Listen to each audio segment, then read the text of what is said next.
Les Alpes françaises se réchauffent 2 fois plus vite que le reste du monde. À cause du réchauffement des températures, il y a de moins en moins de neige à cette altitude. C'en est fini du ski de piste, comme du ski de fond. Il faut préparer le territoire à cette situation, car les projections sont impitoyables. Habituellement, lorsqu'on parle de la fonte des glaces, on fait référence soit aux calottes glaciaires du Groenland et de l'Antarctique, soit à la glace de mer qu'on appelle banquise, ou encore aux glaciers de montagne qu'on retrouve en haute altitude. Mais tout ça ne concerne pas directement le manteau neigeux saisonnier, qui se forme pendant l'hiver et fond à partir du printemps. Or c'est bien cette neige qui permet aux stations de ski d'exister. Et sans surprise, elle est également et fortement impactée par le changement climatique. Plus la température globale augmentera, plus le manteau neigeux réduira. Au point que les conséquences en montagne sont déjà bien visibles par ceux qui y vivent depuis des décennies. À l'époque, il y avait beaucoup plus de neige que ça. Mais au-delà du ressenti, les études scientifiques convergent et leurs résultats laissent craindre le pire pour la pratique des sports d'hiver. Si on part sur un scénario plus 4 degrés en global, il y a 98% des stations européennes qui seront à risque de faible enneigement à l'horizon de la fin du siècle s'il n'y a pas d'utilisation de production de neige de culture. Sur Terre, le manteau neigeux fait partie de la cryosphère qui désigne l'ensemble des surfaces gelées.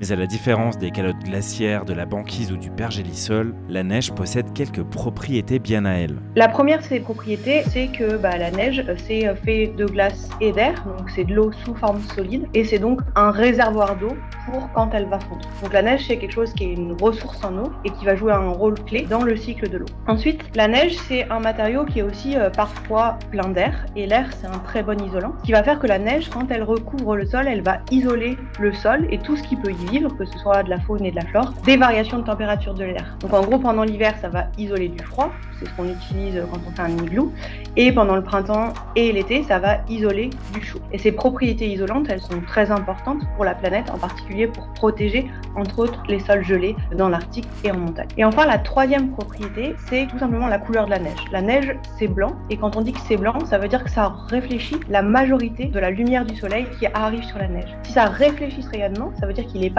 absorbé par la neige et par le sol, il est renvoyé vers l'atmosphère. Donc ça veut dire que, en gros, plus il y a de la neige sur la Terre, moins la Terre, elle va se réchauffer. Donc on a un espèce d'effet d'emballement avec le réchauffement climatique, où la température globale, elle augmente, ce qui fait reculer la neige, ce qui fait devenir la Terre plus noire, et la Terre, du coup, elle absorbe plus d'énergie et elle se réchauffe plus vite.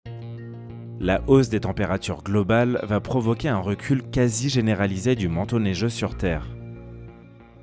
En Europe, les Alpes sont particulièrement touchées par le phénomène. On a beaucoup de stations de mesure qui fonctionnent depuis un certain nombre d'années et on peut estimer que depuis les années 1970, en gros, il y a 1 mois et demi de moins de neige sur les Alpes. Nous, à côté de Grenoble, on a aussi un site de mesure qu'on maintient depuis 1960. Donc, on a une série de données qui maintenant fait 65 ans, où on mesure l'évolution de la neige et de la météo. Et là, on peut observer que quand on prend la hauteur de neige moyenne de 1960 à 1990, on a une hauteur de neige moyenne qui est autour de 1 mètre. Et si on prend la hauteur de neige moyenne pendant les 30 années suivantes, c'est-à-dire 1990-2020, on n'a plus que 60 cm de neige en moyenne. Donc, ça veut dire que l'altitude de ce site, 1300 mètres d'altitude, donc la moyenne altitude, on a une diminution de l'enneigement qui est de 40%.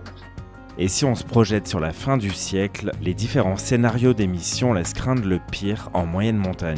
Par exemple, si on prend la trajectoire qui a été choisie en France, donc ce qu'on appelle la TRAC, donc ce qui correspond à une augmentation de plus 4 degrés à l'horizon de la fin du siècle, à 1500 mètres, on projette un enneigement de 8 cm en moyenne.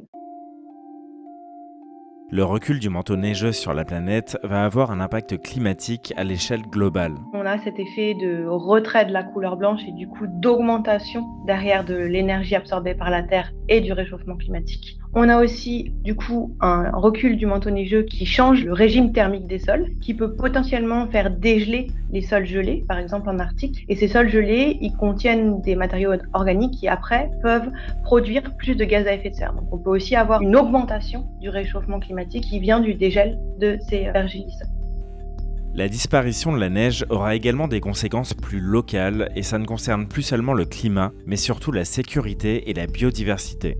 par exemple si on prend le cas des Alpes, on va avoir déjà un impact sur le cycle de l'eau, parce que si on a moins de neige pendant l'hiver qui va s'accumuler, en général c'est au profit de plus de pluie, donc on va modifier totalement le cycle de l'eau en montagne avec un débit qui devient parfois plus élevé en hiver que ce qu'il était avant parce qu'il neigeait, qui arrive à un pic de fonte au printemps plus tôt et un pic de fonte qui est plus bas, ce qui va amener à des basses eaux qui sont plus prononcées et des risques de sécheresse plus élevés pendant l'été. On a aussi un impact sur la température du sol qui va derrière avoir un impact pour les écosystèmes parce que par exemple les plantes elles sont habituées ou adaptées à un certain type de température du sol. Elles vont plus pouvoir survivre au même endroit où elles survivaient avant. On va aussi avoir un impact sur les risques naturels avec des changements par exemple dans les types d'avalanches et le nombre d'avalanches qu'on peut observer ou aussi des impacts sur des risques naturels comme par exemple les éboulements de parois rocheuses qui sont liés à la présence de gel dans la roche. Et puis enfin on va avoir un impact sur tout ce qui est pratique des sports d'hiver, économie des stations de montagne. Dans ce contexte, l'avenir des stations de ski paraît plus que jamais incertain. Récemment, il y a une étude qui a été faite qui a montré que dans un scénario de réchauffement à plus de 2 degrés au global en 2100, donc c'est plutôt un scénario qui est modéré, il y a 53% des stations européennes de ski qui sont à risque de faible enneigement sans production de neige. Le chiffre monte à 98% si on se projette sur un réchauffement à plus 4 degrés, ce qui semble quand même plus probable au vu des engagements actuels des pays. Mais il y a quand même un motif d'espoir, car contrairement à la banquise ou à la calotte de glace qui sont déjà en partie condamnées, il n'y a pas d'inertie d'une année sur l'autre concernant la fonte du manteau neigeux.